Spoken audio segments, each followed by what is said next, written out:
just the person I was looking for, actually. How you going? I'm doing well. How are you? Oh, great. I'm just going to ask you a few questions, if that's all right. Yeah, go for it. All right. So you've been at Microsoft for 2 years now. Tell us about your current role. So I'm in the commercial software engineering team, which I think is the coolest team at Microsoft. And we run around and do hacks with large organisations on machine learning, AI, and all the shiny things. Oh, nice. And when did your love for Microsoft technology start? I don't even remember. I can't remember a time when I didn't love Microsoft technology. It's been my whole career. So I guess that goes to the same point around, what was the first language that you learnt to code? Actually, at uni, I did a whole bunch of other stuff because I did electrical engineering. The first Microsoft languages I learned to code in would have been VB6 and ASP. Oh, wow, not even DOS? No, I'm pretty sure it was horrible VB6. So what languages do you code in these days? Geez, depends on the day. We bounce around across Node, C#, even a lot of Python and those other kind of things when we're doing the data science areas. Depends on what's right for the job. Right, gotcha. And it's fair to say that you're fulfilling your childhood dream now by working at Microsoft and being a Blue Badger? Yes, a Blue Badge was a while coming, but certainly working at the new Microsoft was my dream. Gotcha. And what's that best thing about working for Microsoft? I think the alignment with trying to make a difference in the world is the best thing here now. It really is about trying to push things forward and drive conversations around AI, ethics, those kind of things. It's not just about the technology. Right, yeah, of course. And we're in Melbourne, so hey, you want to go grab a coffee? Yeah, of course. We have to while we're in Melbourne, right? Exactly. I know. I'm dying for a real coffee, I swear. So how often do you head over to the Microsoft HQ? Usually only once a year, actually. We have a pretty good setup where we can work remotely, so we do a lot of online meetings. Oh yeah, and why is Microsoft so good at turning everything into an acronym? I wish I knew. It's the only thing I can think of is because we're techies, we want to use as least many characters as possible. That's so true. Your current role at Microsoft helps organisations achieve their business goals via hacks, How cool is that? Oh, it's amazing, and I specialise in the health industry, so lots of really cool stuff that's really going to make a difference. So can you tell me what kind of solutions you're working on right now? Well, some of them are under NDA, of course, but lots of cool stuff with trying to preserve Indigenous culture in Australia. We're working on a couple of projects there, a couple of things around chatbots, and lots of stuff for helping clinicians and people in clinical settings spend more time with their patients and less time, typing, writing, those kind of things. Yeah. So what are OpenHacks? So OpenHacks are my favourite style of learning. They're basically these challenge-based hacks we put together. We have a team of people that sit on a table and we give them a problem. And as a mentor, our job is to not give them the answers, but to kind of stop them from falling off the cliff so they learn. Yeah, and what Office 365 app do you use most in your role? Microsoft Teams, without a doubt. Gotcha, yeah, of course. And what Office 365 app would you like to see more companies adopting?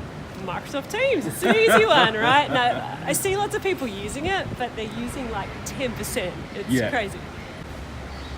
You're a seasoned conference and public speaker. How do you get into public speaking? I think I presented first at the .NET user group, a nice little user group local here in Melbourne. That's actually still going. It's very old now. And then went on from there to bigger and bigger events. Yeah, what's your next conference that you're speaking at? Digital Workplace Conference in New Zealand, and then after that it's Vegas. Right. And what will you be presenting at DWC?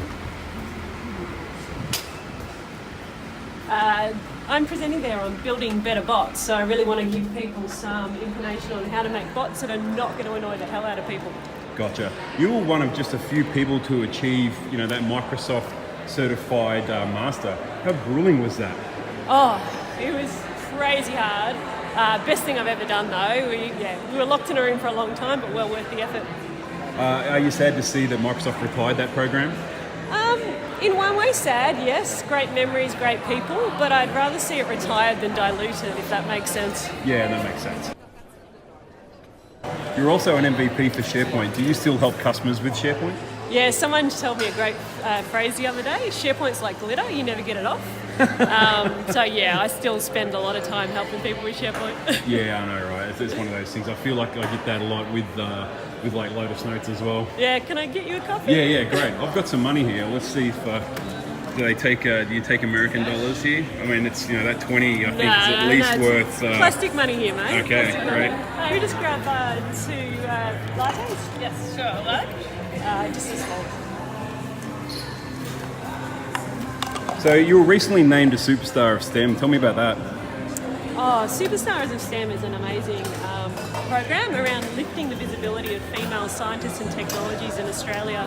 So really just trying to get some role models out there so that different people can be seen in the media. Yep. And as you were also an activator of the SheEO. What is SheEO?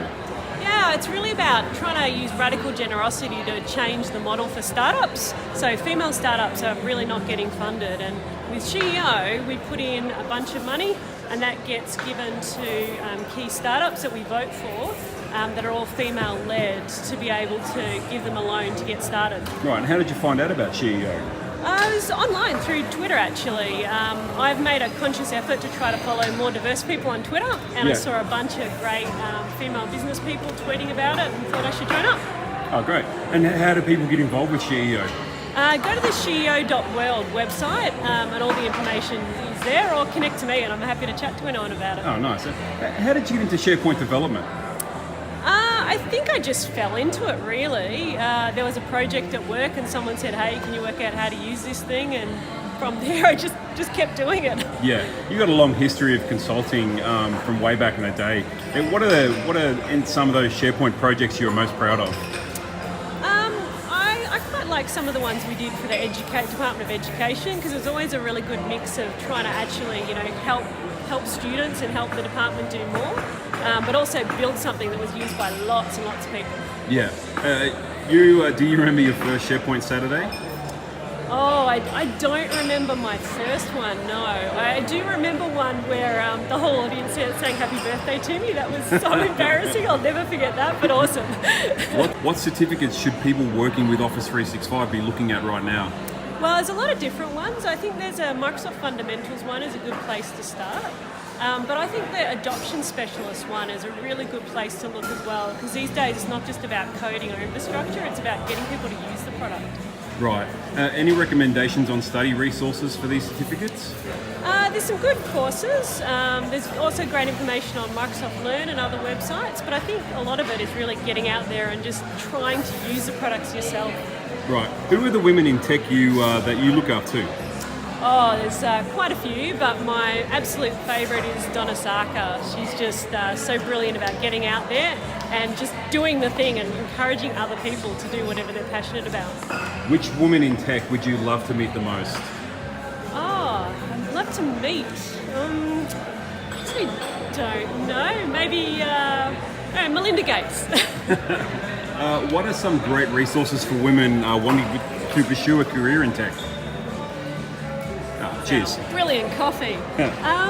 I think there's some really great user groups that you can become a part with. Women Who Code is one that's all over the world that I'm a member of the local chapter here. Yep. And I think that kind of support network is even more important than all the online learning websites. Gotcha. And what are some great resources for women wanting to pursue a career in tech? I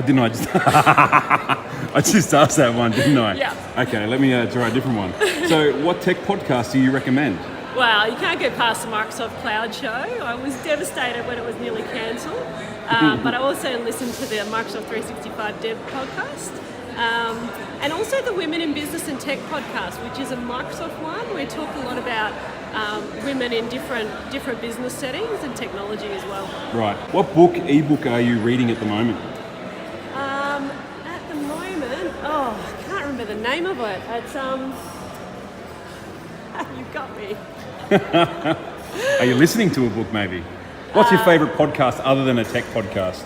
Other than a tech podcast, I'll go with The Dollar. The stories of the crazy stuff that's happened in American history just keep me endlessly engaged. Your sister Dee is also really tied up in the tech world. Have you been able to work with her at all?